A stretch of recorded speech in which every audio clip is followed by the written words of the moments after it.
मित्रांनो नमस्कार, मी शंकर चव्हाण, ओम अकॅडमी अमरावती इथून तुम्हा सर्वांचं स्वागत आहे. मित्रांनो, आज मला अतिशय आनंद झाला का आपले काही पोरं मराठी व्याकरणची बॅच करून त्यांना 25 पैकी 23-24 मिळालेले आहे आणि ते जॉबवर आहे. तर त्यांचं ऐकून आज आपल्या अमरावतीमध्ये येथे बघा, कुठून आलास? MH29 यवतमाळ. क्या बात आहे. MH37 Washim. वाशिमवरून. MH32 Wardha. वर्धावरून. MH32 Wardha.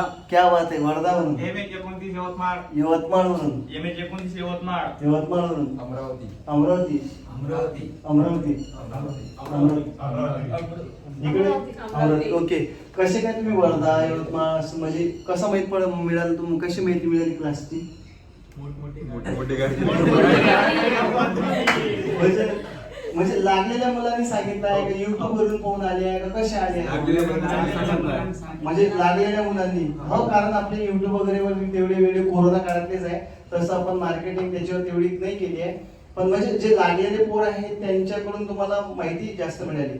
तर मित्रांनो, मी सुद्धा तुम्हाला असं म्हणेल का तुम्ही वर्गाला एक वेळा व्हिजिट द्या आपल्या, आणि शक्यतो लागलेल्या जे मुलं आहेत त्यांना तुम्ही पर्सनली विचारा की एखाद्या समजा कुठेही असो, बॅनर असो, कुठे बी लागलेल्या मुलांना एक वेळा विचारा की अमरावतीमध्ये मराठी व्याकरण जर करायचं असेल तर तुम्ही आपल्या क्लासबद्दल त्यांना पर्सनली विचारू शकता. फायदा झाला नाही झाला ठीक आहे. तसे आपल्याला स्पर्धा परीक्षामध्ये 2-4 वर्ष तर लागत असते, परंतु मराठी व्याकरण आपण 3 ते 4 महिन्यात करून देतोय.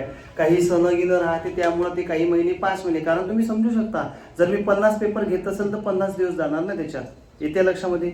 आणि जर कोणालाही मराठी व्याकरणशी संबंधित काही प्रॉब्लेम असेल तर तुम्ही मला तुमचे प्रॉब्लेम शेअर करा. माझा नंबर आहे 83 90 27 75 49. ठीक आहे. आणि काही अडचण असेल तर नक्की सांगा.